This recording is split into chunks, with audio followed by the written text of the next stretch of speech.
2024年韩国全新复仇爽剧《我们家》震撼登场，金喜善一亮相，剧情立刻精彩连连。表面看她老公文质彬彬，实际上却隐藏着不为人知的秘密。尽管他们的儿子已经这么大了，妻子却像呆子一样生活在这个家。家里每次吃饭，只要公公心情好，婆婆的脸就会拉得老长，连最爱的剁椒鱼头都吃不下去，情绪毫不掩饰地爆发出来。这时候儿子总是安抚父亲，妻子则帮婆婆重新做一顿合她胃口的饭。不是婆婆无理取闹，而是她忍耐了太久。饭桌上，孙子提出想去济州岛，因为学姐要去参加夏令营，他不想错过这次机会，所以非去不可。母亲调侃儿子情商到底遗传谁的，公公马上反驳说，我孙子情商高有问题吗？不料这句话让婆婆再也忍不住，于是她在床头摆上了一个立体画。到了晚上，她并不急着睡觉，而是紧盯着床上的老公，这种眼神似乎很有穿透力。床上的老公感觉寒气逼人，吓得她下意识坐起来。婆婆告诉她别紧张，我只是在欣赏我的画作。公公请求把那东西拿走。连续2晚，总觉得像有鬼压床一样，但家人都看不透婆婆的心思，公公只能无奈放弃。第二天一早，公公带着他的爱犬在后山散步，这是他保持健康的日常活动。但今天有点奇怪，他不小心一脚踩空滚了下去。本以为没什么大碍，但狗狗却不停地狂吠。这时他也觉得情况不对，脚下的碎石子掉落，他本能地向上望，但已经太迟，公公就这样意外去世了。这突如其来的噩耗让全家都接受不了，婆婆和2个儿子儿媳都很难过，本来打算把妈妈接回家。这时老公的同事吴医生主动提出开车帮忙，这小小的帮助，但并没有把恩怨放在心上，谁知这才是噩梦的开始。这时医院的角落传来了偷偷哭泣的声音，他好奇地走过去，但当那个女人抬头时，医生感到非常惊讶，因为那是他的患者施娜。医生是一名精神科医生，他不久前刚刚接待过她。从谈话中得知，施娜爱上了一个人，但那人不愿放弃她那不幸的家庭，这让他感到很失望。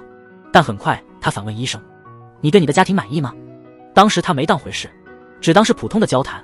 但现在施娜出现在公公的葬礼上，医院试探性地问他是否认识他公公。施娜眼中的泪花显得特别悲伤，这让医院意识到了一些事情。女孩和老人是什么关系呢？目的明确的回答，施娜找借口说她累了。她离开时嘴角挂着一抹得意的笑，音乐听着总感觉哪里不对。她没料到婆婆在家竟然心情大好，甚至开始跳起拉丁舞，还把公公的合照全部扔进了垃圾桶。公公刚刚下葬，婆婆端着82年的拉菲和他碰杯，不知道是不是在挑衅，看最后谁能笑到最后。这时公公的妹妹赶来，哭得很伤心，哥哥死得太惨了，一个那么爱护自己的人怎么会被石头砸死呢？他的话里似乎在提醒大家这场事故太蹊跷了，但似乎没人真的听进去。他试图掩饰自己被忽视的心情，他偷偷拉住准备离开的音乐，挑拨离间地问他，这样的婆婆是不是很难相处？音乐用好媳的口吻说很好相处。他其实很清楚婆婆的脾气，因为他们2家是世交，小时候父亲经常带她去他们家玩，起初大家玩得还挺开心。公公不小心把球砸到儿子身上，婆婆紧张地上前查看，然后反手把东西砸向老公，带着儿子进屋了。虽然那时还小，但他已经有记忆了。后来他和公公一起玩棒球，气氛非常融洽，但大家都没有注意到楼上的窗帘突然被踢开了，但那尖锐的目光还是被女孩捕捉到了。那时他就明白这女人脾气很怪。她的婆婆是位作家，专门写爱情伦理小说的知名作者，每天的阅读量超过10万，评论也是一条接一条。但他没想到姑姑会带来这样的震惊消息，问他有没有读过婆婆的作品，但他对那种小说一点也不感兴趣。姑姑还是坚持让他去看看。我儿子跟我说，那本小说里的死法和你公公的一模一样，很可能是凶手就是他，还让医院多加小心，你可能是下一个目标。他出了医院也没放在心上，但姑姑临走前还是再次提醒他，最好还是小心一点，不然不知道怎么死的。原本他打算直接去医院上班，突然接到一个通知，有人替他处理了，他可以休息半天。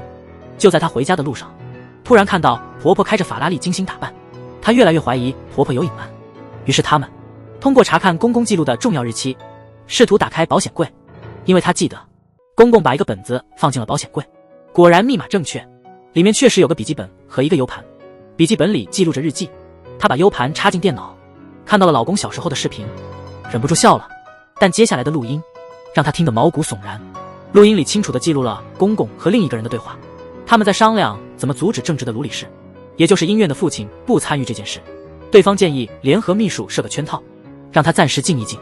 殷院听后深感自责，当年父亲和秘书的丑闻让他无法抬头，尽管父亲已经向他解释过，他是被冤枉的，根本没那回事，但他还是要求父亲证明自己的清白。可设圈套的事肯定是滴水不漏，结果父亲最后登上了天台，在女儿尚未走远的时候，只听见轰的一声，父亲就没了声息。多年后的今天，他终于知道父亲是真的被冤枉了，难怪公公对他这么好，原来公公一直在赎罪。婆婆肯定也知道真相，于是她拿着录音去质问婆婆，是不是她陷害了他爸，还把他带进这个家，到底是为了什么？婆婆却漠不关心地反问，考虑到她和她公公的感情，这种重要的事情公公会和她分享吗？即便她想追责，涉事的人已经去世，就算公开了，虽能澄清父亲的清白，公公也是他的家人，结果还是一样。他的意思是，让过去的就让他过去吧。这些话让他沉思了很久，他终于做出了决定，决心好好生活。每年的医疗颁奖礼上，都能看到他和妻子的身影。听着儿子在台上讲话，母亲似乎有些不安。完全不知情的音乐，他依然信心满满的宣布，夫妻俩一定会在医疗界取得更大的成就。谁知道她的丈夫每次进手术室都戴着耳机，一个人坐在角落听音乐。这不是懒惰，而是无能为力。尽管他是主刀医生，但他从未亲手进行过手术，都是由他的助理吴医生来操作。一旦接触到血，他就会吓得浑身发抖。奇怪的是，这个吴医生特别照顾他，不是因为他们分别是院长和副院长，而是他们之间有不为人知的秘密。吴医生还不知道，她的丈夫惹上了一个大麻烦，危及了周围所有人的安全，包括他的妻子。为了庆祝手术成功，原本丈夫要请大家吃饭，这时候有人找到他问对方有什么事，那人腼腆地说想请他吃饭。他有些尴尬地对吴医生说，他要先陪朋友，然后他掏出钱，让吴医生和同事们去吃点好的。他和那人亲密地离开了。吴医生总感觉哪里不对劲，但就是说不清楚哪里怪怪的。载真殷勤地给泰晤切了牛排，这事本来没什么大不了，可泰晤吃东西的样子实在太娇羞了，但在载正眼里却异常可爱。两人聊得很开心的时候，殷院和同事恰好也来到这家餐厅。泰晤看起来有点心虚，但还是礼貌地介绍自己叫泰晤。从老公那里得知泰晤是他的师兄的儿子，医学硕士生。说来我们还是师弟。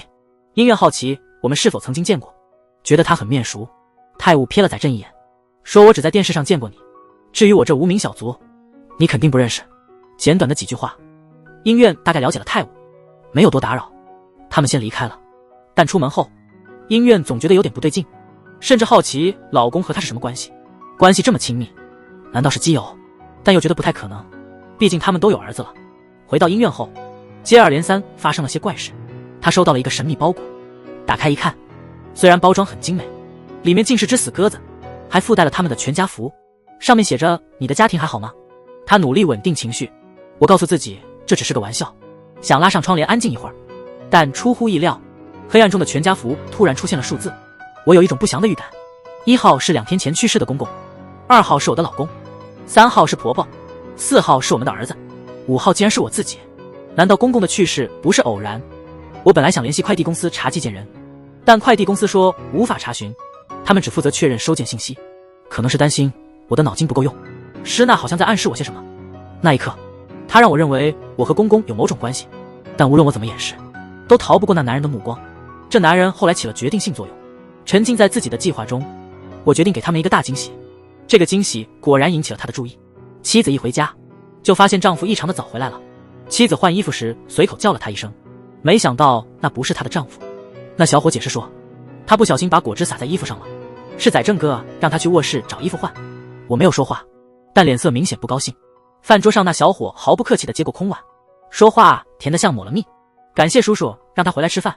看着儿媳有点发呆，婆婆毫不犹豫地夸奖她，还说她将来可以在我们医院发挥特长，顺便好好教教我的孙子。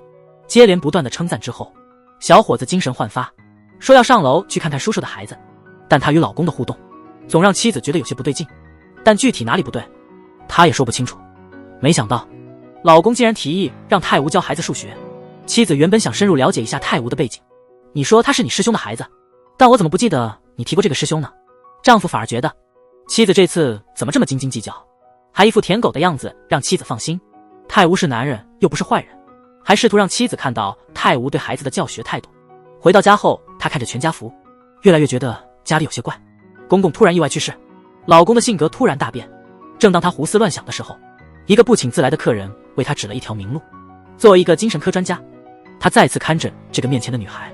自从在公公葬礼上看到这个女孩哭得梨花带雨，音乐建议他可以换个医生，这样可以避免私人情感的干扰。其实音乐已经基本确定，这个女孩很可能是公公的情人，但他表现得很不在乎。反正他已经去世了，他过来只是想告诉音乐，你公公的死状和你婆婆写的小说情节完全一样。他虽无心，但仔细听着音乐，默默记在心里。他很快联系了警方，他想确定公公的死真的是意外吗？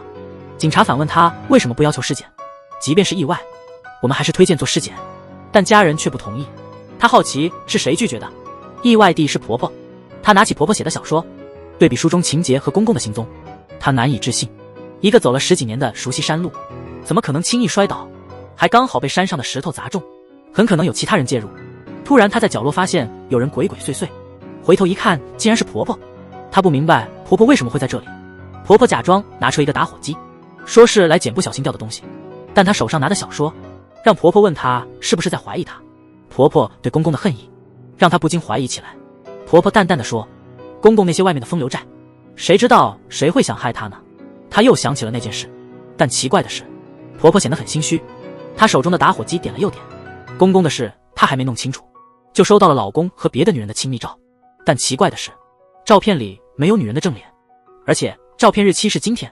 她明明和老公说过今天是医院的学术交流，然后她到了医院前台，被告知那个会议2年前就取消了，偏偏今天老公还给她打了电话，满口都是谎言，说今天的学会要加长时间。挂了电话，医院的人都知道她不是去开会，肯定是去深度交流了。看老公一脸幸福，难以置信这种基因还能遗传。她刚回到家，老公也紧跟着回来了，心情特别好。妻子努力压抑着怒火，老公完全没察觉，像平常一样抱抱妻子，但这次的拥抱感觉不对劲。幸好聪明人都会看穿，他假装随便问问老公今天的会怎么样。老公回答得很经典，每次的学术交流都不同，但今天特别累。妻子从泪字听出了端倪，所以趁老公熟睡，她冒险做了件事，结果事情变得无法收拾。她表面闭目养神，实际上回忆着昨晚的激情。明知老公今天去见小三，看着老公波澜不惊，说自己出差，所以晚回家，她没有立刻揭穿，而是通过实际行动增进感情。但10分钟就结束了，老公一头栽倒就睡，这让妻子对老公外面的女人更加感兴趣。于是她翻开老公的手机，用老密码试着解锁。奇怪的是密码已经改了。看着表里不一的老公，妻子越来越生气了，于是她决定去车里查个究竟，想通过行车记录仪追踪老公的轨迹。没想到记录仪里的数据被清空了。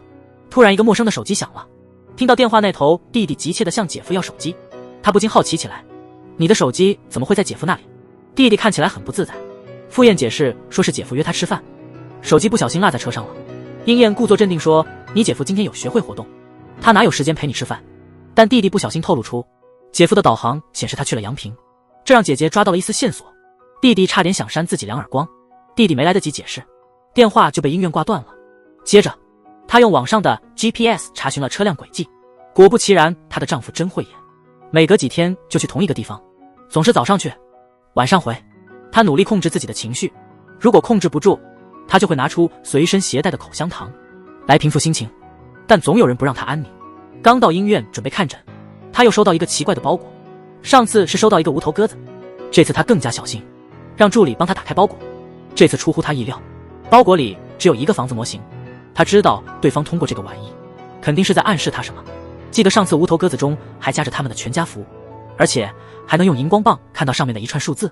她拿起这个模型，用荧光棒照了照，果然发现了端倪，清楚地显示了一个地址。她上网查找这个地址，竟然是老公小时候住过的别墅。她急不可耐地开车，立刻驱车前往那个乡下别墅区。到的时候已是深夜，她停车后对比了模型，发现完全一样。然后她拿出手电筒，缓缓走进屋里，桌上的鲜花还散发着香味。但很快她慌了，因为发现地上的吴医生，也就是老公的助理，正躺在血泊中。她本来想过去叫醒他，却听到背后传来婆婆的声音，说她还没死。婆婆那种圣人般的眼神让她毛骨悚然，明白儿媳把她当成了凶手。婆婆急忙解释说不是她做的，我来的时候已经这样了，医院现在顾不上那么多，救人要紧。正当她要打急救电话时，婆婆阻止了她，理由是这种情况你根本解释不清，何况你还是个众所周知的名人。但吴医生头部受伤不能不管，于是建议先送到附近的乡镇医院。这个建议两人意见一致，很快把人送到了医院。原来医院院长是婆婆的老朋友，怪不得婆婆那么镇定。可医院心里还是一堆疑问，究竟是谁伤了吴医生？为了让婆婆坦白，在医院掏出手机说要报警，让警察来查一查究竟是谁害了吴医生。婆婆听了急了，说可能是我儿子干的，知道那别墅的除了儿子就是他身边的人。吴医生为何会在那儿？显然他跟我儿子有关系。医院很好奇，即使他们有事，你儿子为什么要那么对他？你为什么会在现场？难道这一切是你和你儿子共谋的？婆婆轻描淡写地说，不用担心，等我问问儿子发生了啥，一定会给你个说法。音乐越来越不懂这家人，决定亲自打电话给老公问个清楚。但奇怪的是，老公的电话竟然是关机的。但音乐不知道的是，她的噩梦才刚开始。每次跟老公亲热后的2天，她都会不自觉地吃片口香糖，因为她越来越觉得老公让人恶心。别看老公看起来斯文，对她还特别温柔，但这种人渣，她恨不得立刻阉了他。但奇怪的是，昨天老公就像人间蒸发了。这还是他们结婚20年来老公第一次没回家，于是她假装买了奶茶送前台。前台小姐姐说院长今天休息，她说她知道，顺路给大家买的。面对院长夫人的热情，小姐姐有点吐槽，院长今天没来就罢了，副院长吴医生也放假了。前台的电话忙到爆，昨天副院长匆匆忙忙的离开，一定是发生了什么大事。这件事医院记得很清楚，于是他开始打摄像头的主意。偏偏这时候弟弟大老远来找姐夫，昨天他就感觉弟弟和老公有事瞒着他，一看到姐姐他就心虚想溜走，这更让医院起了疑心。尽管弟弟一再解释说昨天他们只是一起吃饭，仅此而已，姐姐一句话就揭穿了他，问弟弟是不是想要钱。一提到钱，弟弟眼睛就亮了，他就什么都说了出来。昨天他是去找姐夫借钱，但姐夫似乎很急着要走，于是他不顾脸面跳进姐夫的车，本来想在车里简单介绍一下他的创业计划，但姐夫却说等下让他在前面下车，他要上高速。好奇的他偷看了一眼导航，发现目的地是阳平方向，这样他的手机就留在了姐夫的车上。有了弟弟的这番话，他越来越觉得老公和吴医生之间有什么，于是偷偷查了医院的监控，想知道老公的外遇对象是否是吴医生。正如前台所说，昨天吴医生似乎很急地离开了，难道他们急着相约去乡下的别墅？但他还是一头雾水。车里的手机突然响了，如果我没记错的话，这手机是吴医生的，昨天他带伤者去医院时遗留的，不小心落在了车里。为了弄清楚他和老公之间的关系，这部手机变得极为关键。于是他走进吴医生的病房，用吴医生的指纹解锁了手机，手机里满是老公的照片，还有偷偷拍的他们的合影。很明显，吴医生不是老公的外遇。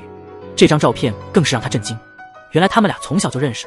奇怪的是，婆婆一直隐瞒这事，还故意让他误解他们的关系。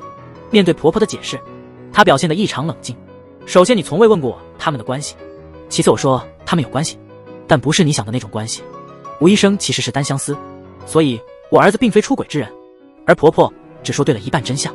从吴医生手机的信息来看，老公只是借口出门，让吴医生好好管理医院的事务，所以和老公在一起的人并非吴医生。那到底是谁呢？他们不知道的是，屋外有个男人一直盯着他们的房间，似乎在策划着什么。其实婆婆也很慌张，给儿子打了无数次电话，一直处于关机状态。于是婆媳俩达成了共识，决定一起找回失踪的老公。家里突然来了一个不请自来的客人，那男人自称姓郑，老爷临终前一直帮他处理事务，我就是大家说的那种私家侦探。现在出现是因为我老爷早就嘱咐过我，有个人需要我来调查，现在是时候让你们知道真相了。他掏出一张女孩的照片，医院立刻认出那是他的患者。但奇怪的是，为什么要我调查他？这是公公的指示。这张合照清楚地证明了公公早就知道儿子外面有人。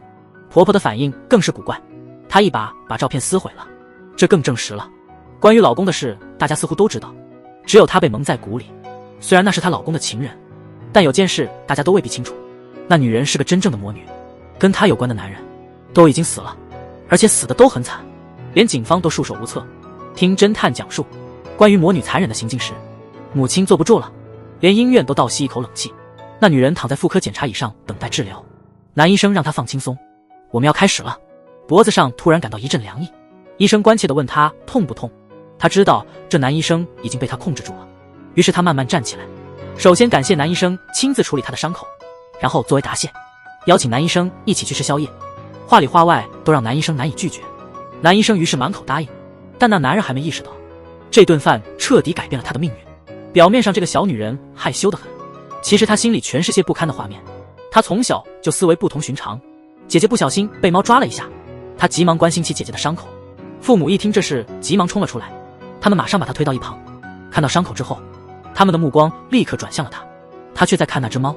他们离开后，她决定惩罚那只惹事的猫，竟然一下子就弄死了它。结果换来的是父亲的一顿痛打。长大后，她依然不理解，她只是想保护家人，为什么家人要这样对待她？她始终没有得到答案。但她在和载振吃饭时，坦白地说，她的家人除了她都已经去世。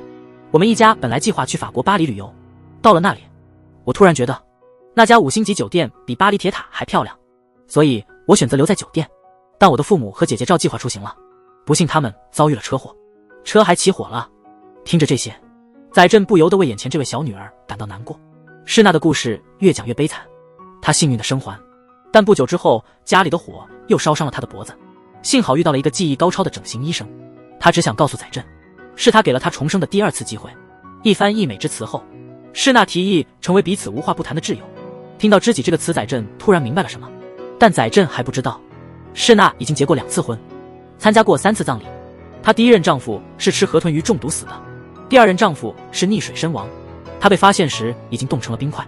第3任未婚夫在结婚前就被烧死了。从她的表情中可以看出，这些都和她有关。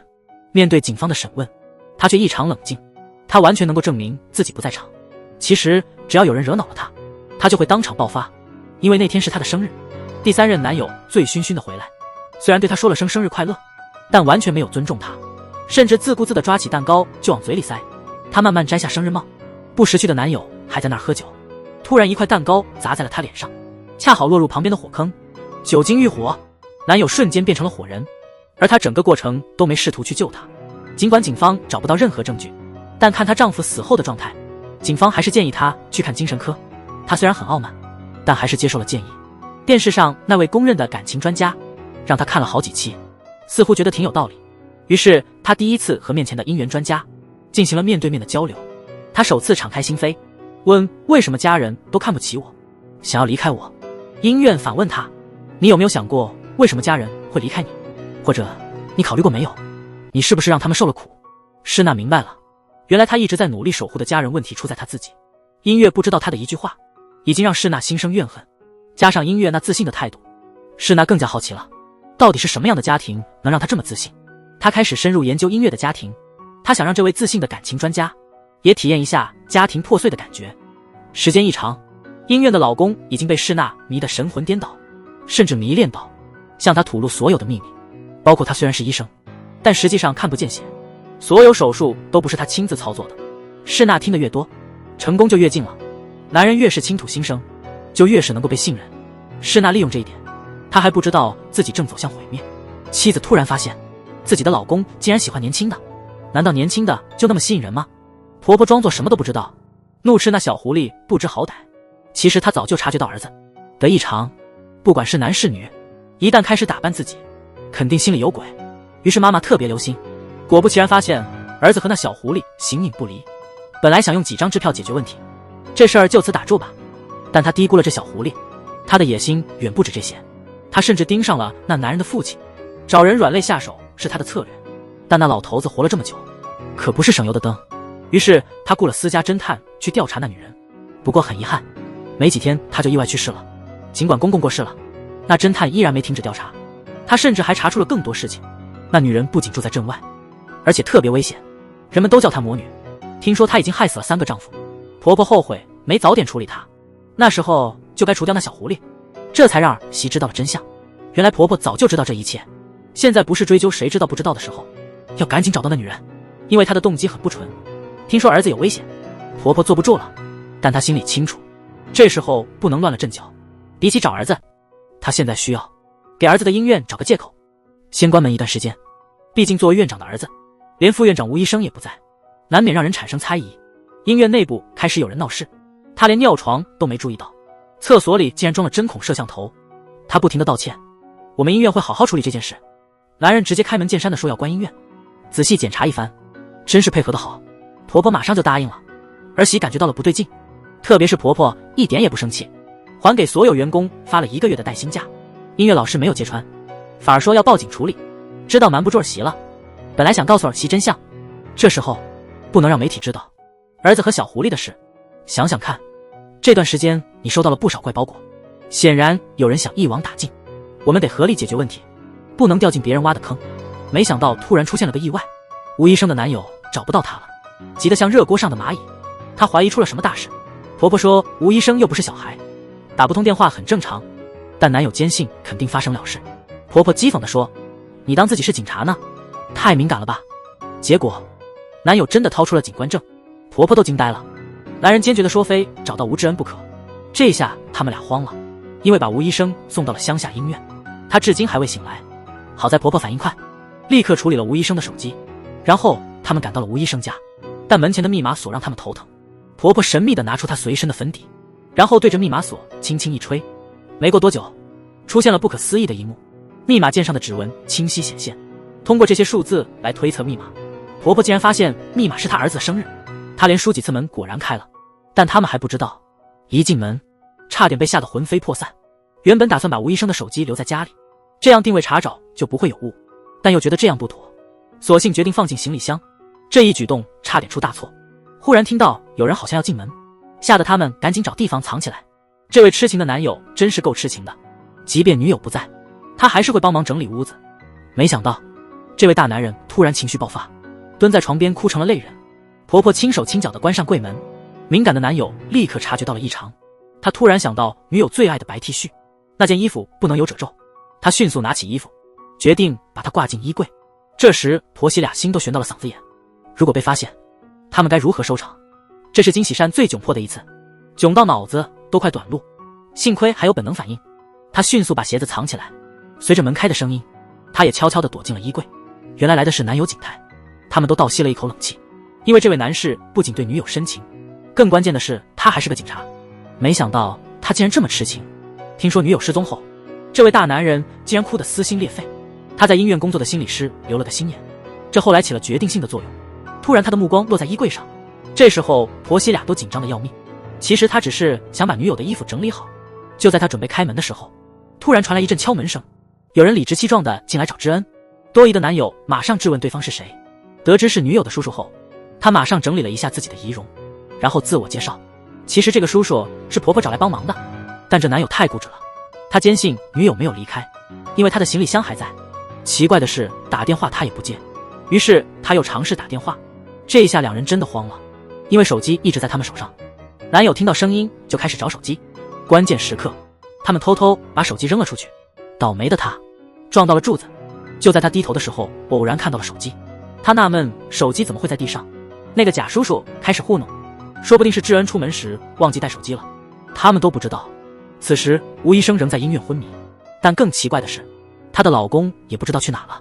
以前总是以为她和老公的感情很稳固，每逢结婚纪念日他们总会互送礼物，但这次的手表后来起了决定性作用。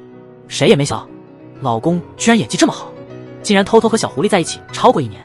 侦探告诉他，这个女人接触过的男人没有一个好下场，大家都叫她魔女。婆婆听后赶紧祈祷，希望儿子能清醒过来，摆脱那恶魔的掌控。儿媳气得眼睛冒火，她发誓一定要找到丈夫，宁愿他死在自己手上，也不愿看他死在魔女手里。她这番话绝非空穴来风。第二天正考虑如何着手时，突然收到一个汽车模型。她一看车牌号，立刻紧张地去找快递员，但问了也是白问。这个车模和车牌是她老公的，对方寄这东西是要暗示什么？她灵机一动，找到了吴医生的男友景泰。情深的男人最容易利用，他假装和景泰闲聊，其实景泰也有事想问，因为他在女友手机里发现了那张音乐老公的照片，这是意料之中的。他故意让景泰误会，我丈夫也不见了。景泰第一反应是他们私奔了。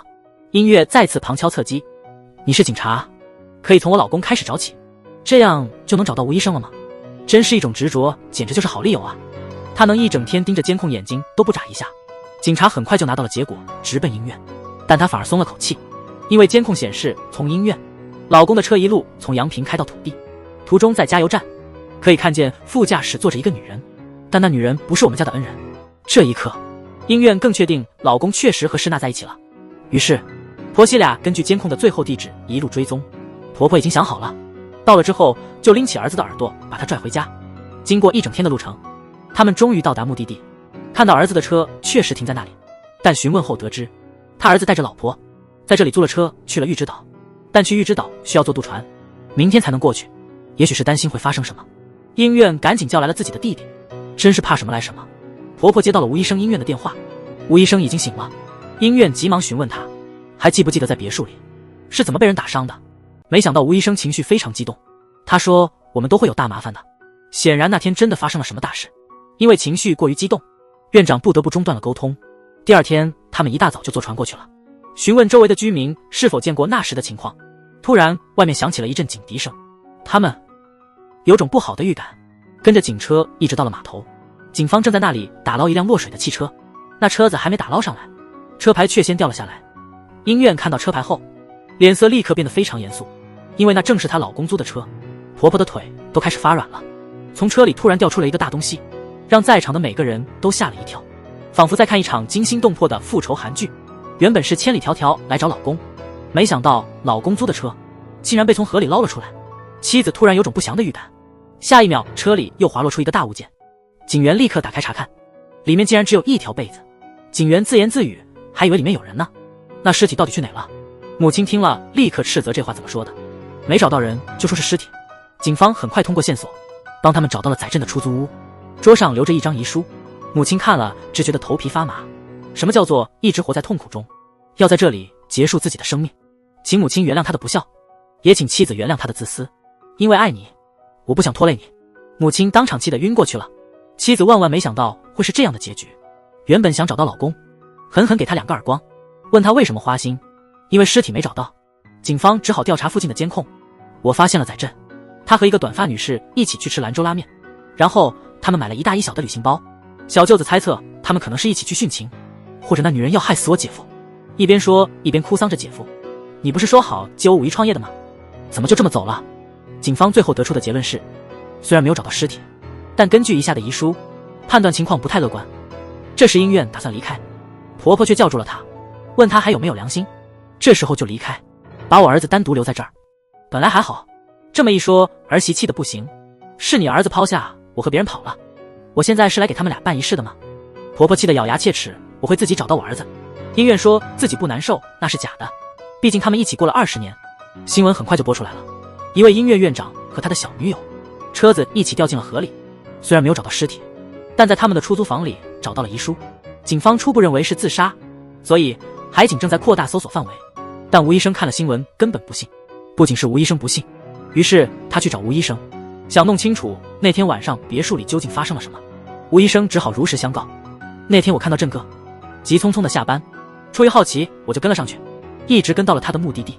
想不到他竟然来到了乡下的别墅，这地方我太熟悉了，毕竟他小时候就在这长大。一进门他就看到桌上不仅有鲜花，还有一瓶82年产的拉菲红酒。正当他沉浸其中时，突然被人从后面击晕，迷迷糊糊中他听到有人说所有人都得死。音院好奇为什么你这么关注我老公，他偷偷潜入吴医生的家，在衣柜里发现一件和他自己完全相同的衣服，连搭配的方式都一模一样。女性的直觉总是很准的，但现在不是争论这个的时候。没想到吴医生留给他一句话，你们结婚20年，你真的了解你老公吗？这句话让他心里一惊。回家后他马上查看老公在医院的出诊记录，奇怪的是每次老公做手术的助手都是吴医生。确定手术室有监控后，原本想查看记录，却发现里面一片空白，这更让人觉得里面有问题。但这种小把戏对电脑修复专家来说不算什么，很快他就接通了监控系统。出乎意料的是，每次手术老公都只是个摆设，更诡异的是每看到血他就感觉要窒息。作为20年的手术专家，他是怎么忍受的？正当他准备离开时，电话那头的警方告诉他，他们捞上来一只手表，正是他送给老公的那一只。这一刻他不由得有些舍不得老公，回想起2人的每一个瞬间，他默默地在心里祈祷，只希望老公能平安回来，一切都可以原谅。但出乎意料的是，经过一整夜的哭泣，妻子接到了一个电话，竟让他哭笑不得。每次脱衣服他都会不自觉地看看手上的戒指，这次却觉得戒指似乎变色了。他毅然决然地摘下戒指，小心翼翼地放回原来的盒子里。毕竟这戒指她戴了整整20年，原本以为老公已经命悬一线，她哭得泣不成声，心里默默地向死神祈求放过他。老公哭累了一夜未眠，最后累倒在沙发上睡着了，直到手机铃声把他吵醒，原来是银行的电话销售。他立刻拒绝了任何理财产品，但对方却问起为什么突然赎回之前的所有基金。妻子一头雾水，直到对方解释说上个星期四你老公把所有基金都赎回了。正在这时，她收到了一个视频，打开一看是老公自导自演的一幕。他把车推进了汉江，事后还兴奋地喊着我们终于可以带着幸福远走高飞了。妻子愣了好半天才反应过来，但她意识到自己真是太傻了，完全被他们玩弄于股掌之间。而老公原以为自己得到了美满的结局，兴奋得不得了，但他万万没想到，女人毫不犹豫地把他推进了游泳池。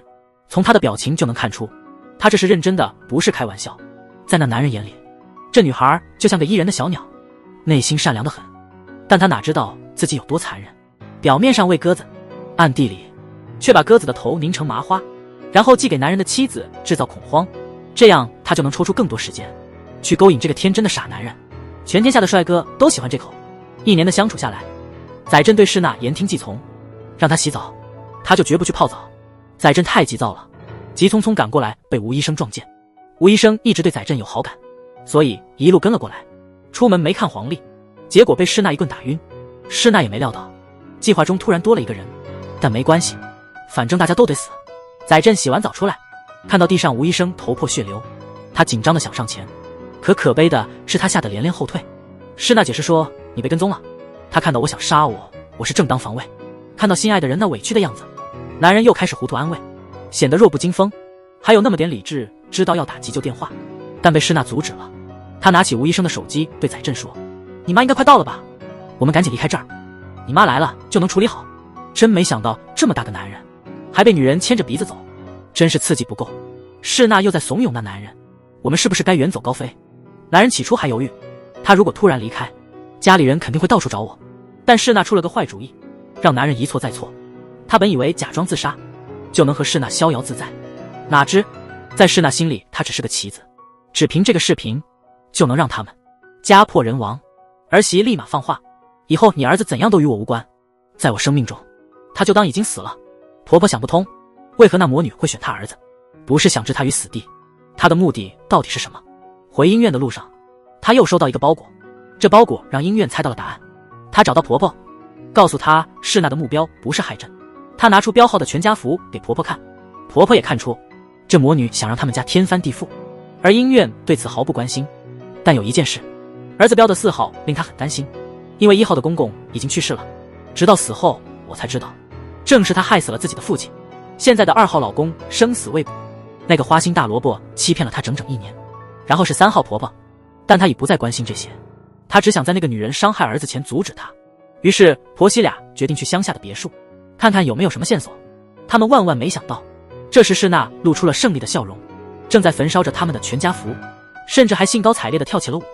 果然，一到别墅就看到大门口有人站着，母亲激动得不得了，竟然是她自己的儿子。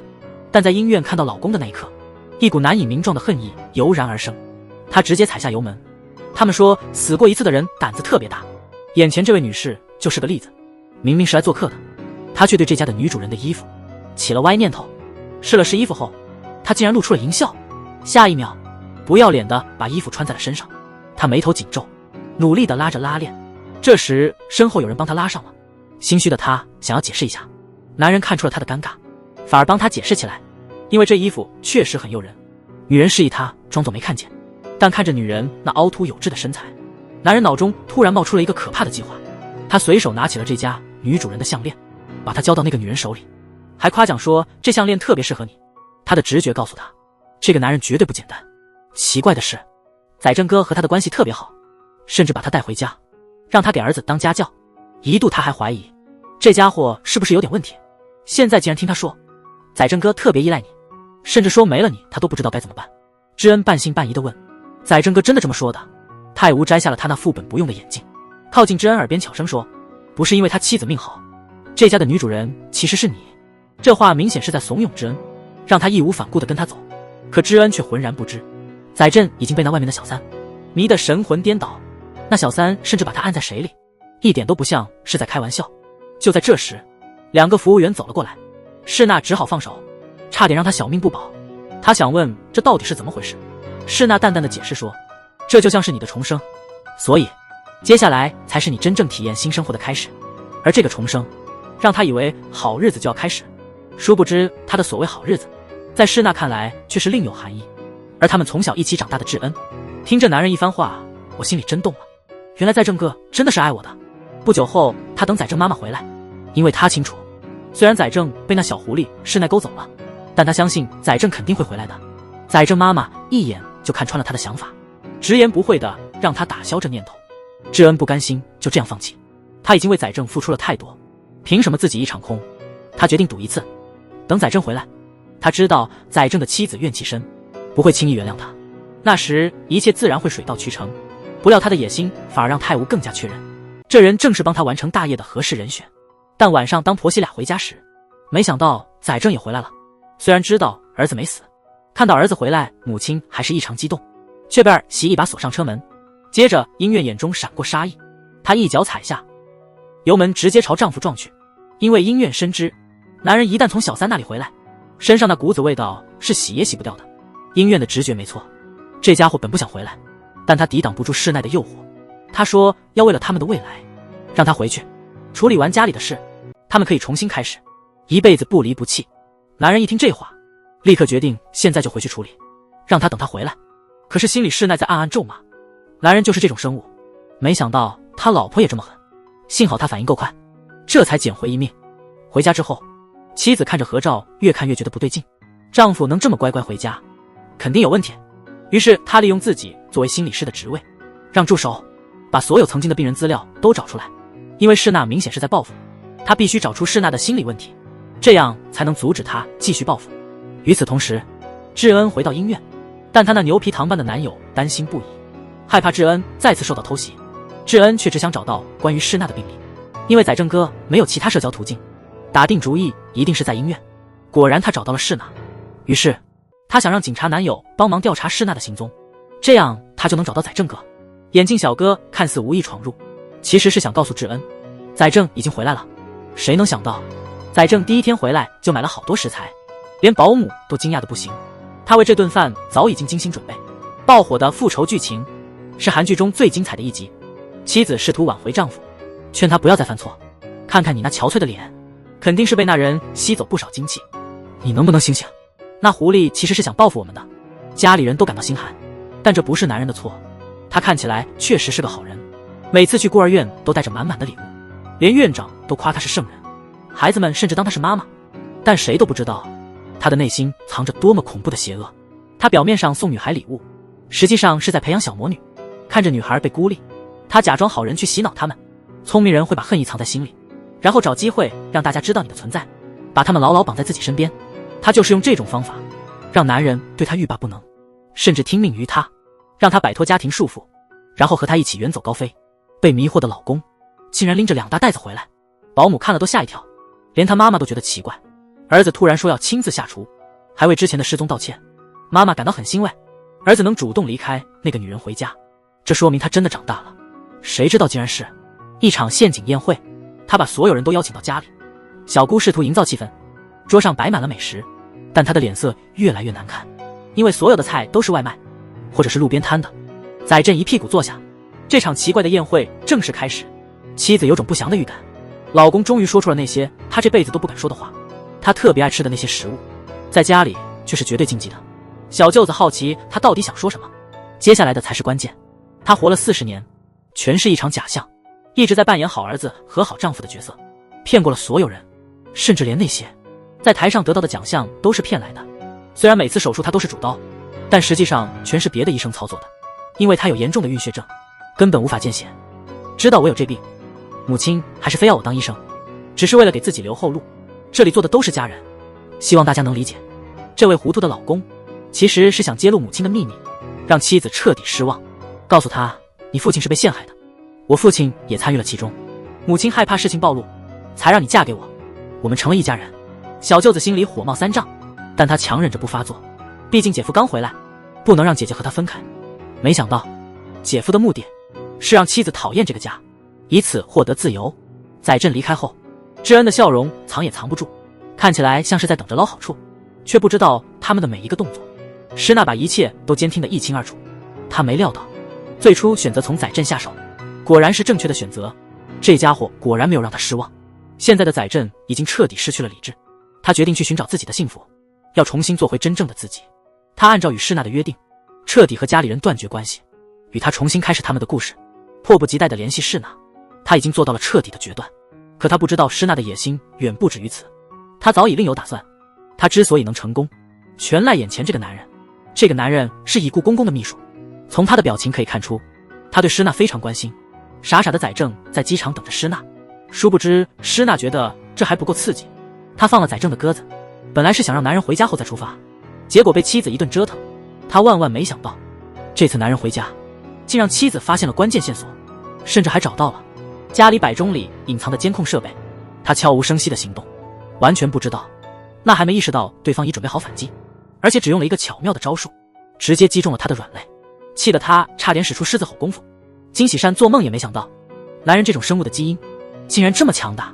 和他同住一屋的婆婆突然在桌上发现了一份 B 超单，孩子的照片让婆婆惊讶不已，简直让婆婆头脑一阵眩晕。媳从卫生间走出来，婆婆试探性地问是否要生第2胎，儿媳断然否认，说不是她的。婆婆心里一惊，难道是外面那个小三？被儿媳再次否定后，婆婆这才长出一口气，庆幸这和他们家没关系。儿媳关上门后，告诉婆婆那是你孙子的女友。婆婆吓得说不出话来，毕竟道贤才18岁，想到现在的女孩子这么随便，觉得随便处理就好。音乐听起来总感觉怪怪的，原来外面那小三让老公头疼不已，这老公真是一筹莫展，还死心塌地以为那孩子是他的。她想拿出老公的手机，打算和小三谈判，但出乎意料，所有恐吓短信的时间都是老公刚离家时发的，这说明他们的行动全被对方监视了。她用红外线仔细检查了家里，果然找到了监控设备。她没有大张旗鼓，而是悄悄地把监控给了婆婆。婆婆一开始不明白这是什么意思，知道是小三偷偷安装的后，婆婆比她还要紧张，甚至迅速分析出家中的内幕。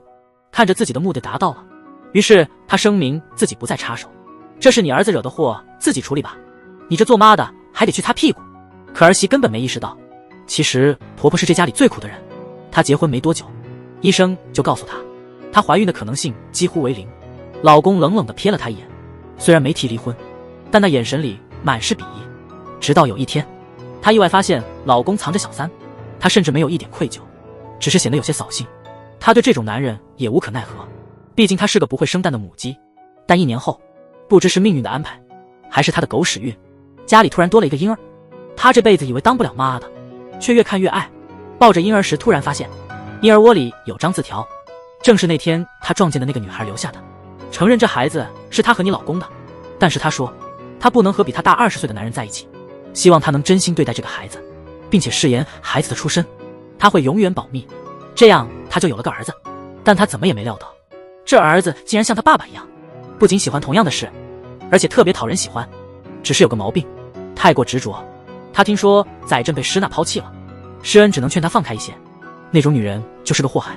上次她突然用铁锹把我砸晕了，那个笨蛋老公还在为施娜辩护，施恩气得都不想说话了，因为过程已经不重要了，只要振哥能从那个狐狸窝回来，这次他得好好把握机会，一定要把载振的心勾回来。于是他放着骚音乐，摆了一排工具，只用一个脱毛刀，彻底让那男人沦陷。表面上帮载振刮胡子，其实就是为了更近距离接触载振，想取代那个外面的小狐狸。但他没料到，好不容易的机会居然被他妈妈破坏了。施恩机智地把音乐关了，然后离开。母亲只是给儿子看了个 B 超结果，一下子就把儿子的心拉了回来一半。不过奇怪的是，他和妻子已经很久没亲近过了，得知是自己儿子搞的鬼，做父亲的立刻坐不住了，竟然责怪这小子怎么能偷吃禁果。母亲让他去管教儿子，反正你们父子都一个德行。刮了半边胡子的儿子也不顾形象，随便擦了擦就走了。但在智恩看来，这婆婆肯定不想让他和载正在一起，越是这样，她越要跟到底。她不信凭借自己的魅力搞不定正哥，谁知道这样的执着，最后让智恩后悔莫及。这剧情让人激情澎湃。医院给施娜设了一个局，警察把这一切都录下来了。紧接着是一场激烈的追逐战。然而擅长逃跑的施娜，最后还是在地下车库被医院堵住了。进了警局的施娜只能选择坦白，抗拒没好处，但她还是拒绝承认罪行。因为证据不足，警方只能暂扣她48小时。在这48小时里，医院得找到能直接定罪施娜的铁证。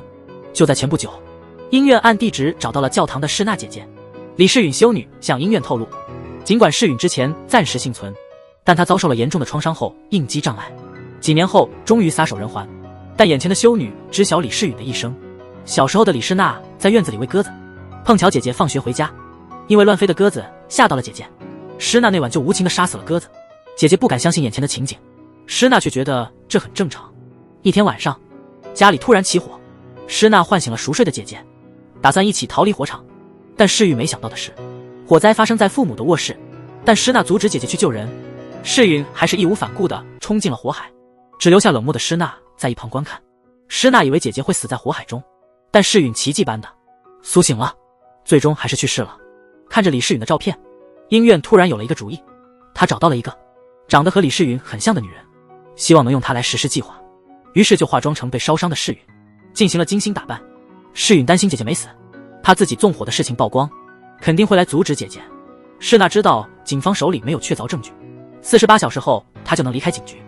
医院于是找到智恩，因为世娜曾经袭击过他，医院希望他能出庭作证，但心怀叵测的智恩怎会答应？智恩心里也有算盘，他觉得是医院夺走了本该属于他的一切，要他出庭作证，医院必须先离开他的家人。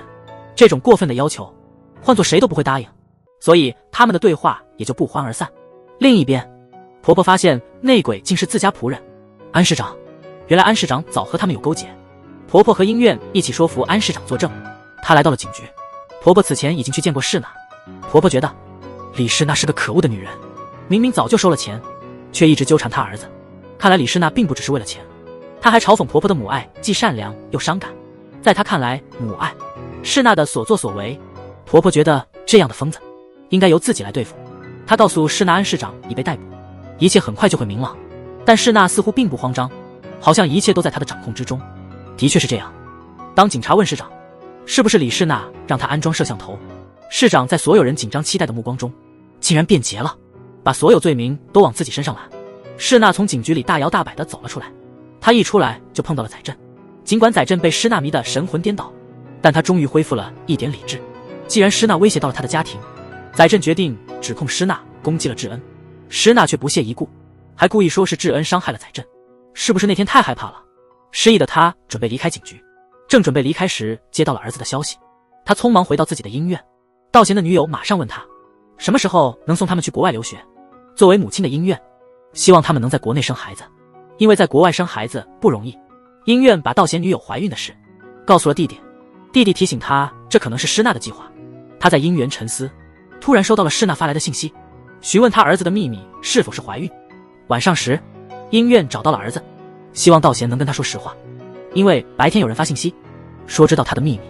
道贤知道瞒不住了，最终向母亲坦白，原来素玉并不是他的女友，怀孕的事也是假的。之所以欺骗母亲，急着出国是为了去找自己喜欢的俊浩哥。他担心告诉母亲真相后他会失望，所以他不得不编了个谎。接着医院把这事儿也告诉了她老公和婆婆。医院虽然没反对，可婆婆完全不能接受。但现在医院最担心的是，世娜也察觉到了道贤的问题，一旦这事儿被公开，对所有人都是毁灭性的打击。得知儿子的事后，载振去找了泰武，他质问泰武为啥隐瞒真相。这时泰武不再掩饰，反问载振他什么时候又开始关心医院了。面对敢于反驳的载振，泰武说明天就要去医院，说明他和载振的关系。看来他们俩的相识背后还有不为人知的秘密。载振害怕泰武会说出实情，只好忍了。第二天丁原在录节目时，现场观众开始窃窃私语，原来网上曝光了道贤的负面新闻。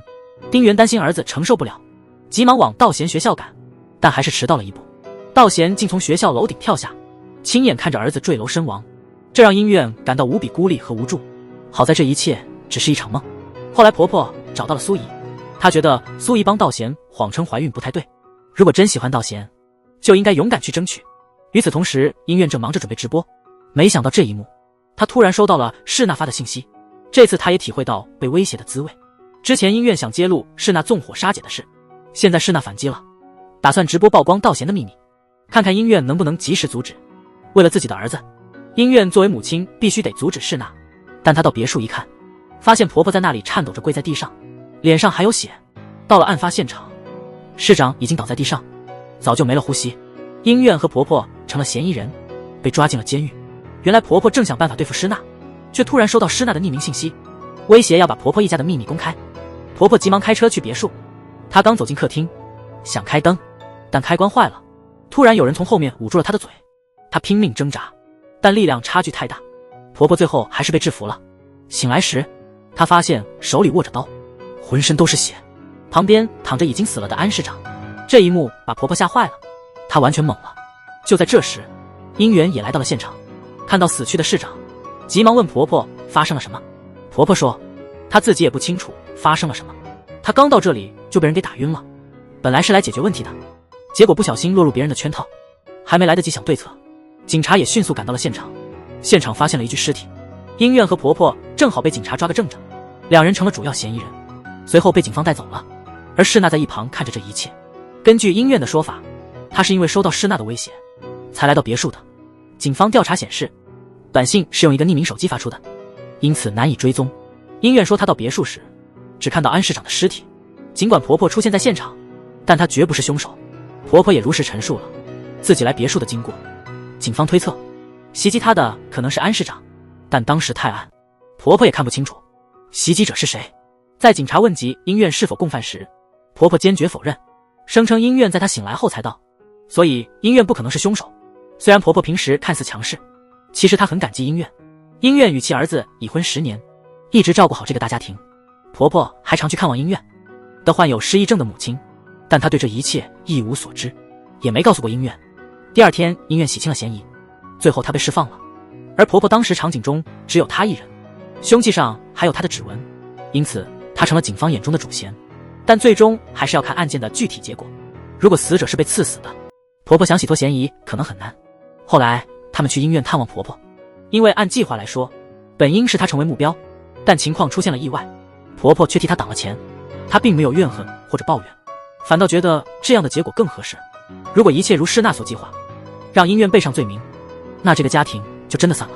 医院在安慰婆婆，告诉她现场的证据都是被人造的，让婆婆不必太担心，他们一定能证明真凶是施娜。从婆婆的描述来看，当时的黑衣人很高大，头部甚至顶到了她的下巴。在搏斗中，那人还用手臂顶住了她。客厅里一片漆黑，黑衣人把她摔在了地上，尽管在黑暗中，她还是用纸巾盒砸向了对方的头。身为推理小说作家的婆婆，她推理出这种密室案件，凶手通常不会是嫌疑人列表里的，这会让所有人感到意外。那么另一个共犯又是谁呢？镜头切换，泰晤找到了智恩，显然他们也知道了婆婆的杀人事件。智恩觉得这件事可能会对载正造成重大打击，但泰晤却认为这是一个转机。载正一直都想离开那个家庭，如果婆婆不在了，就没人能阻止她了。证据确凿无疑，婆婆被正式起诉并送入了监狱。载正向医院坦白，他说如果不是自己牵扯上了李氏呢，事情也不会变成这样。医院认为现在最关键的是找到证据证明婆婆的清白。泰晤的出现让医院产生了怀疑，她发现了儿子的秘密，觉得和丈夫关系很密切，身高也和当时打晕婆婆的人匹配。原来她是在丈夫看心理医生时认识的，因为相似的经历成为了朋友。她接近丈夫的方式太过巧合，和施娜的行为惊人相似。载正决定调查她的过去，最后在修道院查到她和施娜早就相识了，原来是修女乌基万尼亚。医院的调查也显示，10几年前有个患者带着双胞胎来过，其中一个就是吴太焕。经过修女的提示，吴太焕决定尽快离开，避免被他们发现。吴太焕为什么会恨这家医院？原来是当年他们参加咨询，曾被保证不会公开他们的信息，但10年后电台却播出了他们的咨询内容，这使他面临了困境，因此两人决定联手。吴太焕改名为文泰武，开始了新的生活，故意接近这一家人。按计划行事，吴太焕离开这个地方，去别的地方藏一藏。施娜去他的住处布置现场，然后报了警，让警察找到凶器。吴太焕联系道贤时，不幸被医院的安保发现。他赶到的时候还以为自己没有被识破。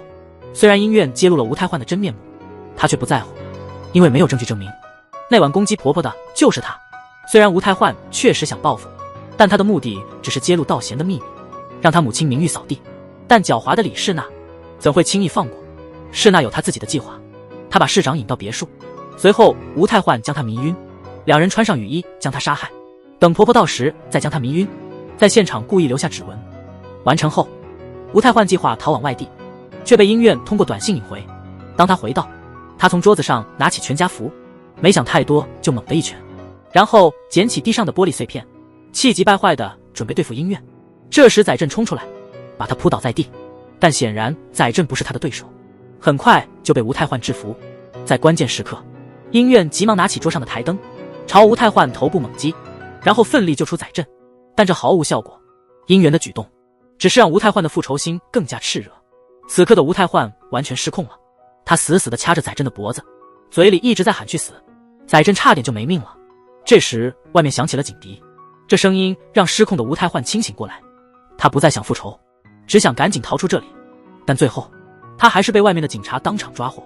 被捕后，吴太焕也吐露了仇恨的原因，原来是他妈妈听信了音院的判断，认为是父亲家暴导致弟弟患上了心理疾病，想在半夜趁父亲睡觉解决这个魔鬼，没想到最后反被父亲杀害，弟弟惨遭杀害。吴太焕侥幸逃生，他把一切都怪在音院头上，如果不是那些话，他的家也不会人亡家破。婆婆终于被宣判无罪。经历了这么多事，丈夫最终原谅了婆婆。她虽然不是亲妈，却肩负了太多责任，这些压力让她活得很痛苦。现在她能放下过去，母子终于和好如初。但事情还远未结束，世娜仍然在暗中虎视眈眈。丈夫回医院后见到了智恩，她觉得自己不适合当医生，决定把医院交给智恩管理。听说她要专心家庭，智恩的梦想也随之破灭，开始唆使她报复，说一切阻碍他们的都是婆婆的错，只要除掉她，智恩就能实现梦想。智恩接着去电台，坦诚自己怎样为载振添油加醋，讲述婆婆从她学生时代就开始控制她。一时间，家族再次成为舆论焦点。随后，李世娜的匿名快递又来了，用道贤的秘密威胁音院，公开指责婆婆的儿子威胁要曝光她的性取向。音院不愿妈妈受威胁，但坚决保护儿子不受伤害。在记者会上，按照施娜的要求，透露了家里许多秘密。施娜以为自己成功了，但音院立刻撕毁了那封信，宣布绝不屈服于威胁，并公开揭露李施娜的罪行。这激怒了施娜。随着超精彩的剧情展开，最终对决拉开帷幕。儿子的处境让音院非常焦虑，幸好婆婆及时阻止了他。冷静分析当前情况，觉得视频背景看起来不像是别墅，必须在天亮前找到他被关的地方。大家一起分析，认为人可能就在李施娜的成长地孤儿院，于是分两路行动。音院按约定前往别墅，婆婆带人去孤儿院救道贤。当音院到别墅见到李施娜时，发现这疯子已经在别墅里洒满了汽油，手里还拿着遥控按钮。施娜问音院为什么她从不放弃他们一家。音院面对挑战坚定不移，他们都有你三娘九。施娜不明白为什么自己被抛弃，果然音院表达了对家人的理解，这话深深刺痛了他的心。音院劝他放下往事，一切都能重新开始，他相信自己能帮他克服内心的恐惧。与此同时，婆婆找到了孙子被关押的地方，她正努力砸开大门救人。李施娜突然意识到音院在拖时间，她准备按下按钮结束道贤的生命。音院冲上前与他扭打，火机落地，点燃了地上的汽油，两人扭打不休。李施娜最终抢到了手机，音院绝望中按下了按钮，关押道贤的地方随即爆炸。一想到儿子就这样没了，音院也伤心的疯了。幸好丈夫及时赶到，他告诉她道贤还活着，拉着她一起逃出火海。而李施娜带着对家人的遗憾，绝望地走进火海，从此消失在人世。场景一转，世恩突然出现在病房。为了这个家，他付出了太多，他既恨自己无法拥有这一切，更恨婆婆。他拿起手术刀冲向婆婆，但最终没能下手，然后突然晕倒了。醒来时，婆婆在病床前陪着他。他对于这么多年的利用感到愧疚。世恩问他是否真的把自己当作家人，婆婆叫他把过去的事忘掉，我们依旧是一家人。音院明白了这一点，婆婆一直悄悄地看望着她妈妈，之后和家人共享了最后一顿饭，然后她离开了这个家。丈夫公开宣布自己无法进行手术，他成立了一个流浪狗救助中心。爸爸的案子重新得到审理，陈渊昭和道贤如愿以偿地去了国外，他和心爱的俊浩在一起，所有事情都恢复了正常。1年之后，音院和婆婆在碧石山重逢，两个心机深沉的女人成功地保护了自己的家人。